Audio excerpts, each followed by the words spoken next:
My name is Dennis Gill, the Americans of Wartime Experience. Today's date is 28 August 2021, and I have the pleasure of interviewing Jara Lang at Arlington Cemetery at the Women's Memorial. Jara, if you could just tell us a little bit about yourself. Where did you grow up? Where were you born? That kind of thing. So I was born in Tulsa, Oklahoma. Didn't stay there for very long. My dad was in the oil business. Okay. So from Tulsa, like within a couple of years, I think I was 2 when we moved to Odessa, Texas, which is where I was raised. Okay. We call Odessa, Texas, the armpit of Texas. It's where it makes a right angle at the panhandle there in the armpit. Okay. So kind of, not a big town, but not a small town either. And through high school, I don't have military members in my family, don't really know anyone who was military, but I was on the swim team. And there was a practice that I really didn't want to participate in. And the counselor made an announcement and said, if you're interested in the Air Force Academy, meet in the counselor's office tomorrow morning at 7 a.m. Okay. And I thought, wow, that'll get me out of this practice that I don't want to do. Right. So I went to the meeting and they gave me a postcard and I dutifully filled out the information on the postcard and started getting information about the Air Force Academy, and I was enamored. And I decided that that's where I wanted to go, to school. So Okay. that's how I got hooked into the military. Right. So you had no inclination that you wanted to go in the military until that moment. Right, And you no heard idea. Somebody said something that Yeah. piqued your interest. Well, yeah, and it wasn't even really that the Air Force Academy piqued my interest. I just wanted to skip a swim practice. And Okay.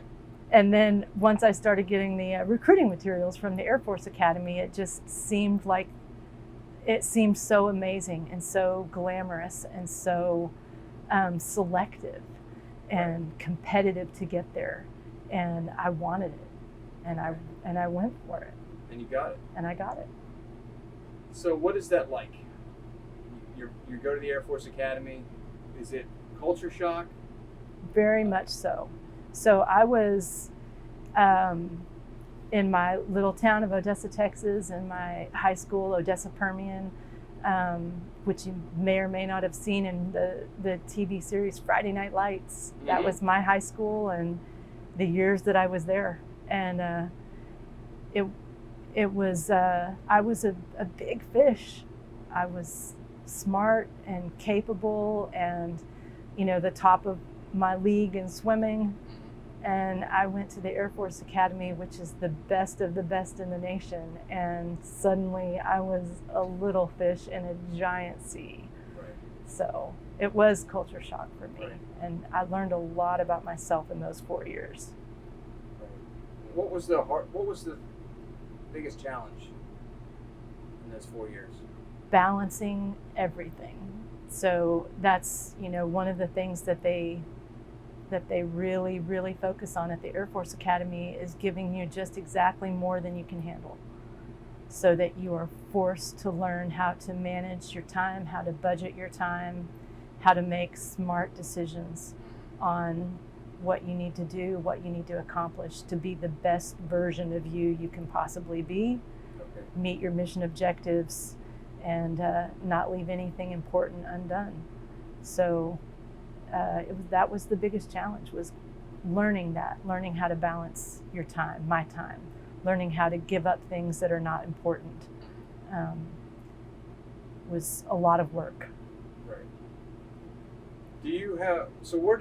What was your career field that you went into eventually? So I eventually went into a career field in the Air Force that was called Chemical Sciences Officer.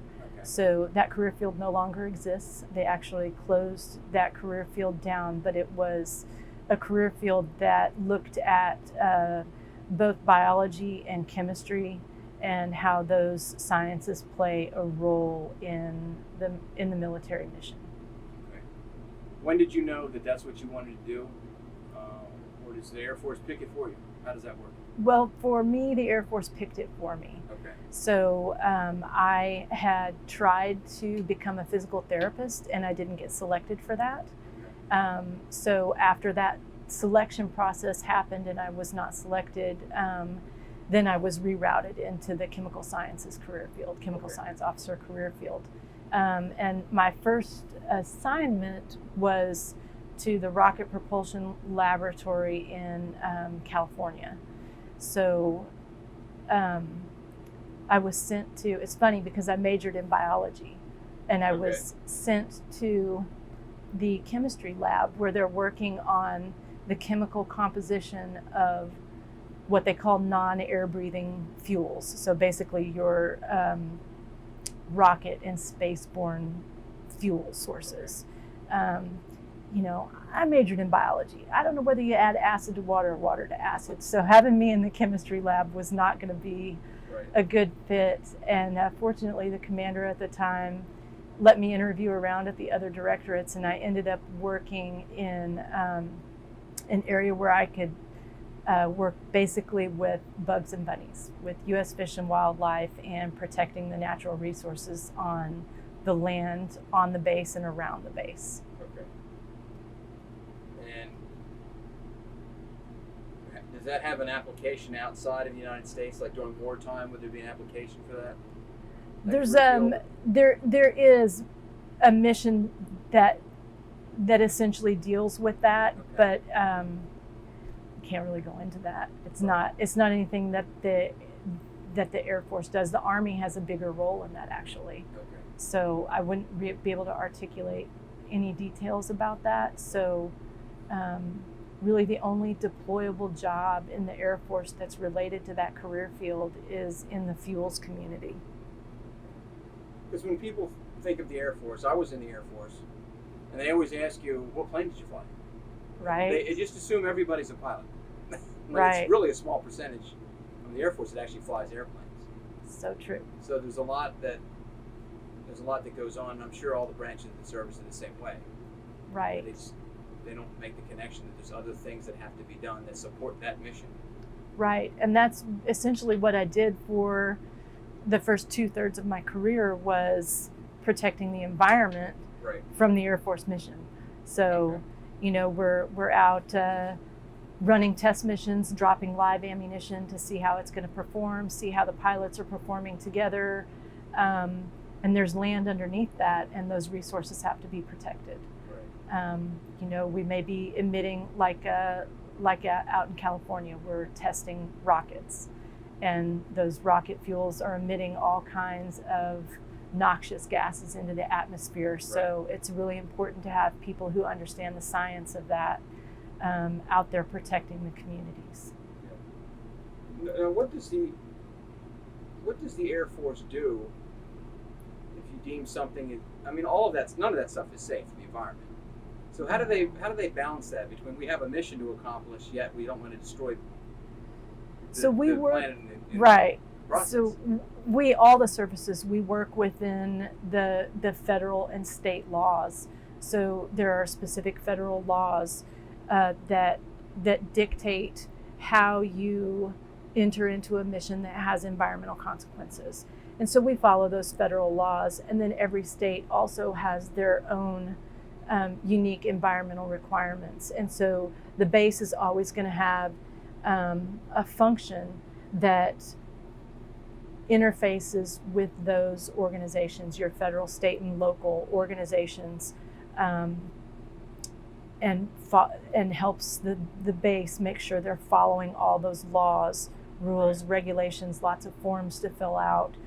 Sometimes it can take up to 2 or 3 years to get a mission off the ground, because you have to get the entire environmental package legally processed and through and approved before you can execute your mission.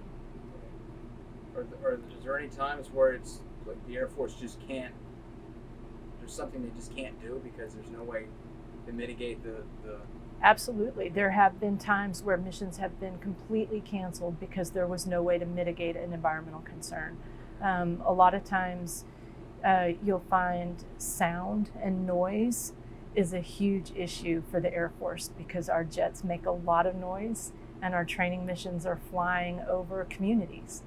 So Florida is a great example of that. There was a lot of public press in Florida over noise pollution, coming from the base, from one of the bases there.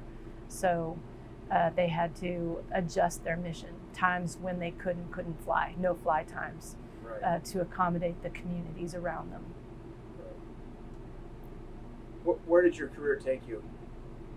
So I ended up, like I said, the first 2/3 really working environmental issues. I was in California for a while at Nellis Air Force Base in Nevada.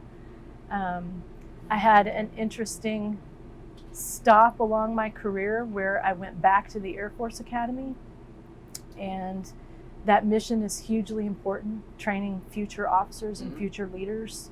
They have 4 pillars there where they're going to really focus on your spirituality, your academics, your military growth and development, and your athletic growth and development. Sports and fitness are hugely important, and it's a college environment. It's a 4-year college, accredited 4-year university, so they have intercollegiate sports.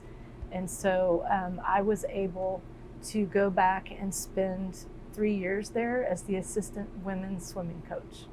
So that was a really tremendous assignment where I was able to really have a big impact on a lot of young women who are now serving, who are out in the Air Force and doing amazing things. Pilots, doctors, lawyers, public affairs specialists, they're all out there, hospital administrators, Right. making a difference in today's Air Force. And I was able to help shape and grow them into the officers they are today. So actually one of my favorite assignments. And that was a little bit of a short stop. And then I spent 4 years in the Pentagon, working with Air Force senior leadership to look at bench scale technology in terms of what we're investing in and making sure it's the right investment going forward into the future. I did that for a couple of years, and then also working with senior leaders on providing talking points for them, again, regarding sort of bench scale early science and technology. And you retired Yes. in the Air Force? Yes. How did the Air Force change in the time you were there? In the 20 years that you were in the Air Force? Were For there any me- major changes? Or? For me, I don't feel like there were any major changes. We went, we ebbed and flowed through a lot of the political upheaval of the time from 1992 to 2013. A lot of political change in terms of how the winds were blowing in public opinion and big decisions that were made. But the day-to-day grind in the U.S. Air Force is the same. We go to work, we have an important mission, we do our job, we support one another, we do everything to the best of our ability. And so for me, none of that really changed. September 11th, 2001. Do you remember that day? I do. I was working at the Air Force Academy, and I had just dropped my daughter off at daycare and had a very early morning practice. And so the story was just unfolding. As I was driving into work, I was hearing it on the radio. And when we got to work, of course, we canceled classes. We were grouped and gathered in our class with our students, watching this news unfold on the TV. And it was very difficult for everyone at the time, especially these young kids, so impressionable, worried about their families, learning and in this learning environment. So, and they're in a transition stage in their lives, and it was really hard for them. Right. Did you recognize at the time the significance of that day and what it would mean? I mean, looking back at it, 20 years, we're still engaged in a war. We are still.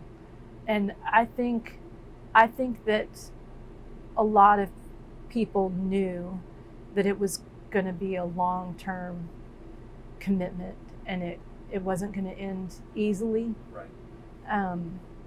I don't think any of us could have predicted that we would be this far into it, and that we would see the kinds of things that we've seen in the last 2 weeks. there's just no way you can predict any Yeah. of that. In the years leading up to World War One, all of those countries, France, Germany, Great Britain, they all believed that they could solve it diplomatically. None of them thought that they would end up in a war that would last many years. And once they went to war, they thought they would be done in 3 months. They thought they could Yeah. they thought they could achieve their goals in 3 months and be done. So I mean, you can't, I don't think a single person, not even Nostradamus, is ever going to predict how things are going to lay out in the future. But certainly it's been a long road since 9/11, and these last 2 weeks have been very emotional and very difficult to see in the news. And I'm extremely proud of the airmen and soldiers and sailors who have sacrificed so much to help the Afghanistan people right now. Did your mission, your job, did it change at all on that day, or was it just, or how did it change? I guess everybody's changed. For me, because I was in a teaching environment, it really didn't change. What changed was the base around us. Okay. And when the base went into lockdown, again, that was very disturbing for these young people who are in a transition phase in their life. So we went right back to classes, but a lot of emotional counseling had to happen on the side with those people. Of course, the Air Force Academy had all kinds of professional support, but your young students who knew you well were always going to look to you for advice. Right. Looking back on your service, how do you think it has affected your life? It made me a stronger, better person. And if anything, I think it made me a kinder person. I'm far more empathetic and open and able to really appreciate people's differences. Growing up in that little small town of Odessa, Texas, I lived in a little microcosm, and I only understood what I saw and heard from the people I respected. Right. And going out into the Air Force and traveling the world and working with people from all over our country and all over the world as well. Just really, I feel like I lived my first 20 years with my eyes blinkered, and the Air Force just opened my eyes and my heart to a whole world of differences, and has made me learn to just appreciate everyone that I encounter and find what makes them unique and special. So I think that's the biggest thing. Discipline, of course. Yeah. My daughter would tell you that, she was raised with the iron fist of an Air Force officer. But yeah, I think we all get a little bit of discipline out of the military. Right. But darn it, if I don't still keep a messy house.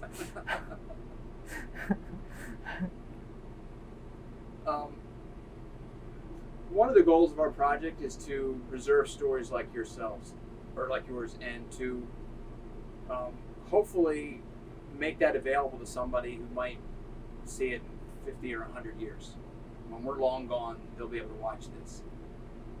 What message would you like to send that person who might be watching this sometime down the road in the future? I would say just trust yourself, trust your heart, trust your instincts, and believe in your country, believe in your leaders, and believe in those decision makers. They know far more than you do, and there are people out there literally risking their lives, and not just their lives, but the lives of their families, to protect everything that this country values for us and for other nations who can't support and defend themselves. So trust yourself, trust your leaders. We are here at the Women's Veterans Memorial for an event put on by Unite Us. How did you get involved with them? Well, one of the public affairs people that I worked with in the Pentagon sent me the link to Uniting Us because I am an artist, and he thought that my art would be a beautiful matchup with the Uniting Us mission. So I got connected through them, and have artwork here in the Women's Memorial and at Dulles International right now through this beautiful program and the Summer of Healing that they've put together in partnership with Quilts of Honor and the Women's Memorial. Well, that's great. Well, on behalf of the Americans of Wartime Experience, I thank you for taking some time out of your day to sit down and talk to us. Thank you. And more importantly, I thank you for your service. Thank you. Much appreciated.